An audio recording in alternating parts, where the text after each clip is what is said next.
पीले दांत वाली बहू। रंजना कभी ब्रश नहीं करती थी।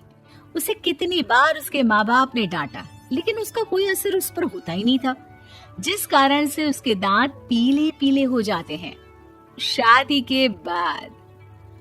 अरे बहू, वैसे तो तुझ में कोई कमी नहीं है, पर तेरे दांत इतने पीले कैसे हैं बेटा?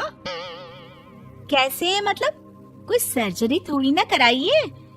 वो तो क्या नाम, मैं ब्रश नहीं करती थी तो पीले हो गए। अब क्या करूं? आप कहे तो लाल करवा लूं या फिर काले? यार ये क्या है, क्यों माँ से लड़ रही हो? लड़ रही हूँ? अरे मैं लड़ रही हूँ या ये बोल रही है कि दांत पीले हैं, पीले। अरे तपस्या थोड़ी ना की है इन्हें पीले करने के लिए। बकायदा ब्रश नहीं किया है 20 साल तक, तब जाकर। छी, कैसी बात कर रही हो? ये उस वक्त तो पीले नहीं थे जब हम लोग तुम्हें देखने आए थे। अरे तब साफ करवा लिया होगा डेंटिस्ट के पास जाकर। अब देखो कैसे पीले पीले लग रहे हैं। रंजना सास की तरफ गुस्से से देखती है। फिर शुरू हो गई पीले पीले पीले। अरे पीले तो तब भी थे जब मेरे हाथ का रसगुल्ला उड़ा उड़ा कर खा रही थी और बोल रही थी, लड़की नहीं गुणों का खजाना दे रहे भाई साहब आप। खैर, अब वो लोग करते भी तो क्या करते, पीले दांत वाली बहू पल्ले पड़ी थी तो झेलना तो था ही। एक दिन कीर्तन में रंजना गाना गा रही थी।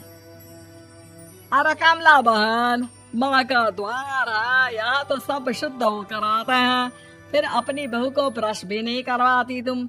दूर से पीले पीले दांत भक्ति में बाधा उत्पन्न कर रहे हैं। अरे कोई 2 साल के बच्चे थोड़ी ना लेकर आई हूँ मैं बहू बनाकर। अच्छी खासी लड़की है, अरे कैसे करवाऊं ब्रश? ये तो उसे खुद करना चाहिए ना। अब माँ बाप तो इसके जैसे तैसे निपटा दिए, ये नहीं सोचा कि सास कैसे संभालेगी। सास बहू को लेकर घर आ जाती है, लेकिन सोच लेती है कि अब इसे लेकर कहीं नहीं जाएगी। अगले रोज बहू कहती है, अरे क्या हो गया, मंदिर नहीं जाना क्या? कीर्तन का वक्त हो रहा है। मेरी मधुर वाणी से कान्हा जी जागते हैं और सोते हैं। आप तो जानती है ना उनकी भक्ति में कितना मन लगता है मेरा। वो क्या है ना, तबीयत ठीक नहीं लग रही है मेरी, आराम करूंगी मैं। तबीयत ठीक नहीं लग रही? अभी तो मिथुन के गाने पर नाच रही थी आप, और अब बोल रही है कि तबीयत ठीक नहीं लग रही। अरे भक्ति में मन लगा लो सासू माँ, ऊपर जाना है, क्या मुंह दिखाओगी आप? हाँ? सास को बहू की बात पर गुस्सा आ जाता है। मैं क्या मुंह दिखाऊंगी, इसकी चिंता तो ना कर, समझी? अपने मुंह की चिंता कर, जो ये पीले पीले दांत लेकर हर जगह पहुंच जाती है। पता है लोग कितना मजाक बनाते हैं। ना जी ना, मैं नहीं जाना कहीं तेरे साथ। तो ये बात है। कोई ना, मत जाओ, मैं अपने कमरे में ही बैठकर भक्ति कर लूंगी। ऊपर वाला दांत थोड़ी ना देखता है, मन देखता है, भावना देखता है। और अरे बस बस, तू सब कुछ दिखा, बस ये सफेद चमकदार दांत ना दिखाना किसी को, है? जा यहाँ से। बहू को सास की बात का कोई फर्क नहीं पड़ता, वो तो जैसी थी वैसी ही रह जाती है। सुबह नहाकर किचन में खाना बनाना, फिर खाना खाना, कीर्तन भजन करना और सो जाना। एक दिन, माँ जी मैं सहेली के घर जा रही हूँ, शाम को लेट आऊंगी। हाँ, तो जाना, मैंने कौन सा तेरी आरती करनी है घर पर बैठकर। रंजना सहेली के घर जाती है, जहाँ वो पार्टी में जाने की तैयारी कर रही होती है। अरे शिखा, कहाँ जाने की तैयारी कर रही है? मैं गलत वक्त पर आ गई क्या? अरे नहीं यार, उल्टा सही वक्त पर आई है। मैंने ये साड़ी और ज्वेलरी निकाली है यार, शाम को इनके ऑफिस की एक पार्टी में जाना है।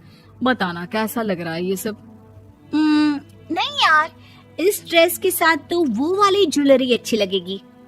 हाँ, सही बोल रही है, मैंने ध्यान ही नहीं दिया। वैसे तो हमेशा से मस्त फैशन सेंस रखती है। तो बड़ा जाती होगी ना पति के साथ पार्टी में। रंजना कुछ नहीं बोलती, बस सोचती है कि यार काश ये बात सही हो जाती, पर मैं क्यों नहीं जाती पार्टी में? क्या इन लोगों की कोई पार्टी होती नहीं होगी? रंजना घर आती है और रात में पति से सवाल करती है, एक बात बताइए, आप मुझे किसी पार्टी में क्यों नहीं ले जाते? क्या आपकी यहाँ ऑफिस में पार्टी नहीं होती? पति बेचारा क्या कहता कि दांत पीले हैं तुम्हारे इसलिए। अरे कोई पार्टी होती नहीं हम लोगों के ऑफिस में, तो कहाँ से लेकर जाऊं? और मार्केट, मॉल, कहीं वीकेंड घूमना, कहीं तो। अरे यार, सारे हफ्ते में एक छुट्टी मिलती है, तो सोचता हूँ कि आराम ही कर लूं। क्यों? रंजना मन मार के रह जाती है। पहले कभी सास के साथ मंदिर जाया करती थी, लेकिन वो भी सास ने ले जाना बंद कर दिया। घर बैठी बैठी रंजना बोर हो जाती है। तभी उसे आइडिया आता है और वो मायके जाने का सोचती है। सासू माँ, 2 दिनों के लिए मम्मी के घर जा रही हूँ। अच्छा ठीक है, आराम से जा। और हाँ, माँ से कुछ अच्छी आदत सीख कर आना कि कैसे शरीर के हर भाग की तरह दांतों की सफाई भी जरूरी होती है, समझी? शुरू हो गई ना आप। वो लोग आपकी तरह नहीं है कि छोटी छोटी बात का बतंगड़ बना दे। उन लोगों के लिए मैं मायने रखती हूँ, ना कि मेरे पीले पीले दांत।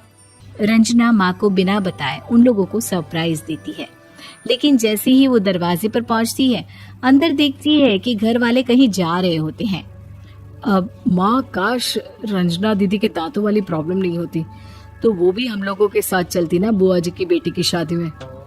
हाँ बेटा, लेकिन अब उसे कौन समझाए कि उसको उसके पीले दांत नहीं दिखते, लेकिन उसके आसपास के लोगों को कितना एम्बैरेसिंग फील कराते हैं। मुझे तो कितनी बार उसके स्कूल की टीचर ने शिकायत की कि उसके साथ कोई लड़की बैठना भी नहीं चाहती, और ना ही कॉलेज में कोई उससे बात करना चाहता था। लेकिन पता नहीं क्यों उसे ये बात समझ में ही नहीं आती। कोई कमी नहीं है उस लड़की में, बस यही कि दांत पीले हैं। वो तो भला हो जीजा जी और उनकी माँ का, जो दीदी को जैसी है वैसे ही रखा हुआ है। रंजना को अपने घर वालों की बात सुनकर बहुत दुख होता है। वो सोचती है कि वो क्या करे, लेकिन फिर वो सीधा डेंटिस्ट के पास जाती है, अपने दांत चमकाती है और कसम खाती है कि वो रोज ब्रश करेगी। अरे क्या हो गया? तुम तो 2 दिनों के लिए गई थी ना, पर कोई ना, अच्छा है, चलो आ गई तो। रंजना सास के सामने आकर खड़ी हो जाती है और पूरी स्माइल करती है, उसके चमकदार दांतों को दिखाती हुई। हैं? चले मंदिर? माँ, मुझे माफ कर दीजिए, मैंने आप लोगों को बहुत एम्बैरेसिंग फील करवाया। मैं आज से रोज ब्रश करूंगी।